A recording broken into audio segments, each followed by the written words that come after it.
So I'm going to be reviewing Fire Force Season 3. And to let you know, spoilers. And I read the manga as soon as Season 2 ended.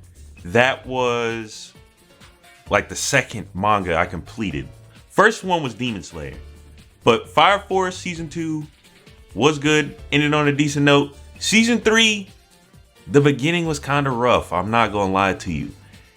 And what I'll do is I'm going to give you a recap because Season 2 was like, I don't know, a couple years before 3 dropped. It was a noticeable gap in time because I remember like 3 or 4 seasons of different shows I was watching wrapped up, including JoJo's Part 6. Like it was a noticeable gap.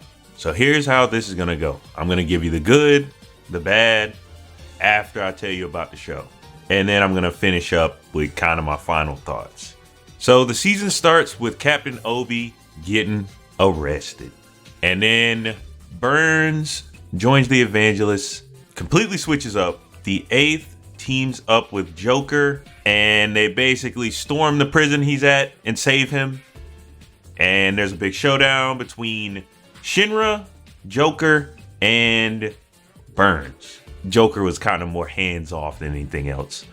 Once they save Obi, and that arc is completed, perspective switches to Hibana, and she does some investigating into the creation of infernals, which leads her to her old orphanage, or where her and Iris used to stay.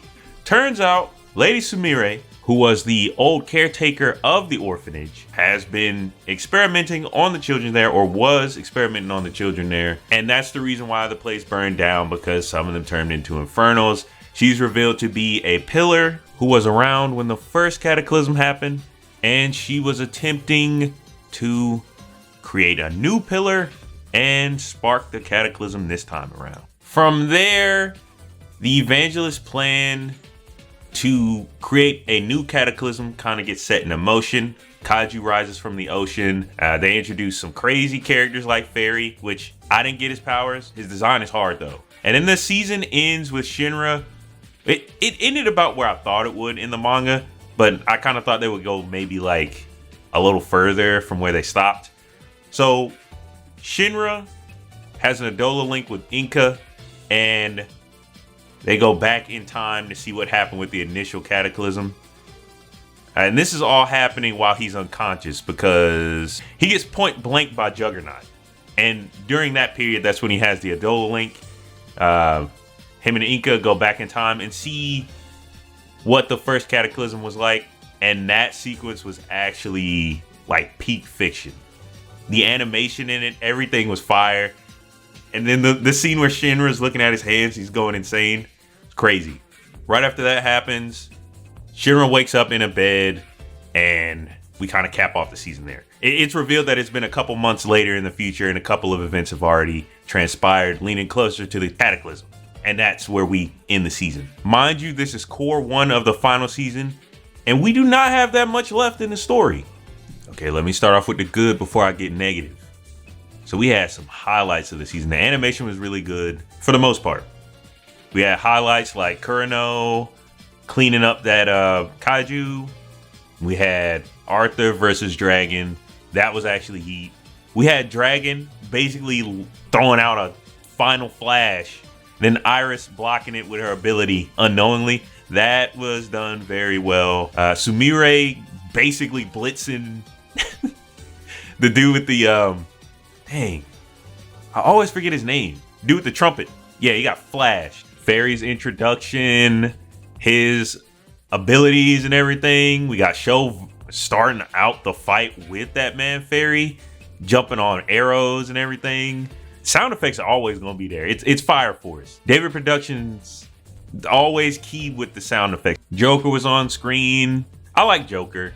I have a personal bias against Joker because his design is nice. I mean, but he didn't really do anything. But we're not going to talk about that. That's the same thing that happened in the manga. He was just chilling. Benny Marvel popping out the cut. Hey, bro, it's Benny Marvel. Come on now. You're not going to not have entertainment with Benny Marvel on the screen. Dude is a demon. He's literally like D1 Fire Force character. If not for the niggas coming up, he's the strongest dude in the series, to be honest. And low key, if you give him like one boost, he's cracking the whole power system. I can't front. And then, as I said before, the end sequence was crazy when they went back in time and you see like the actual lady just standing there and then the weird freaking eye in the screen. Shinra losing his actual gourd in there. Crazy work. All that was fine and dandy, but let's move to the negatives. David Productions. What was that Shinra versus Burns fight, bro? Them first initial episodes were such a slow burn to get to the actual fight. And then the fight was good, but some parts were very wonky. I could have sworn we were like 2 to 3 episodes in when something interesting happened. And that was like Arthur versus Dragon. But before that, yo, we would get maybe 1 or 2 dialogue cues from Shinra or Burns. Like, hey, bro, I'm locked in.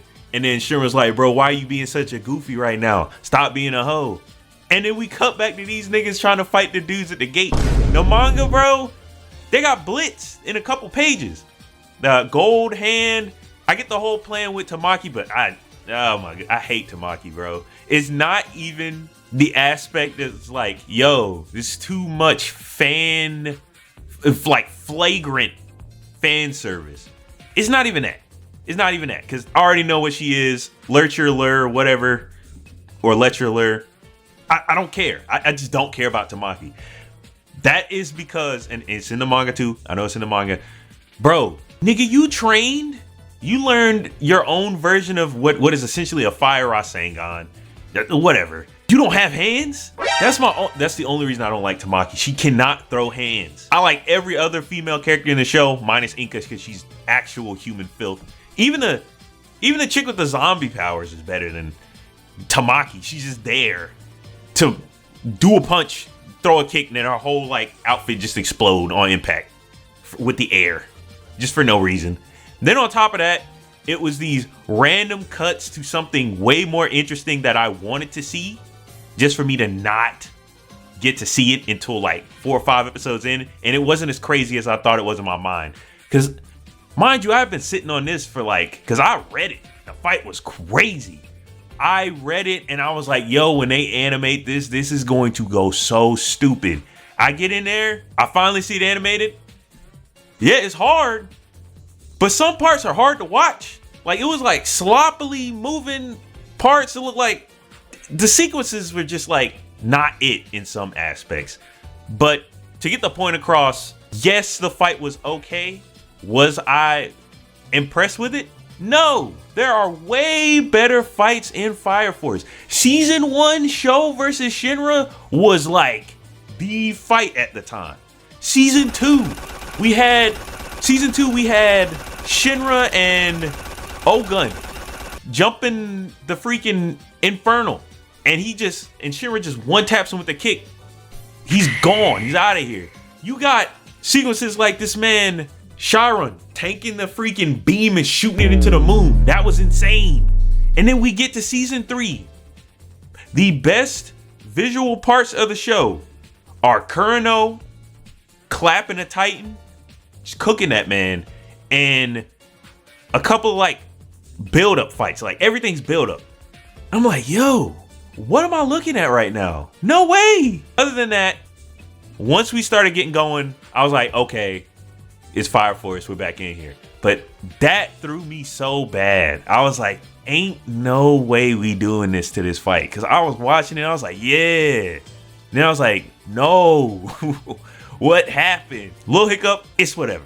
So in conclusion, everything was great for the most part. Just my little nitpicks with the beginning parts. But that's mostly just me hyping things up in my mind. And then I get there and finally see the final product and go, dang, bro, this could have been so much better. But it was a good season. It was a good season overall. I am ready for the last core. That last little stretch. Now, there are a couple fights that I want to see animated like crazy. Because I know what's on the way. When the doppelgangers show up, Benimaru, hey man. Let him cook. Shinra Bancho, man. And round 2 of the Night King versus Dragon, where honestly when I initially read that, I was like, yo, I'm gonna have to give it to Arthur. He might be stronger than Shinra. We'll see how everything turns out, because I know with the announcement of Steel Ball Run, David Productions might, they might be doing their own thing. They might have to go ahead and set this up in a way that they could go ahead and knock this one out first and then just rush over to do Steel Ball. I am hyped for that. JoJo's is like my primary. That's like one of my number ones. But what I'll say is I need the second core to be heat, bro, because I love Fire Force. I know the ending and everything is gonna have people looking like, what? Hey, all I'm gonna say is part 2, I know it's coming closer to the end. I think it's like the second core starts sometime in January or something like that. I'm a patient man. I already read it. So the problem is, in my mind, I see it a certain way. I'm gonna need it to be that way. But that's all I gotta say. Shout out Fire Force.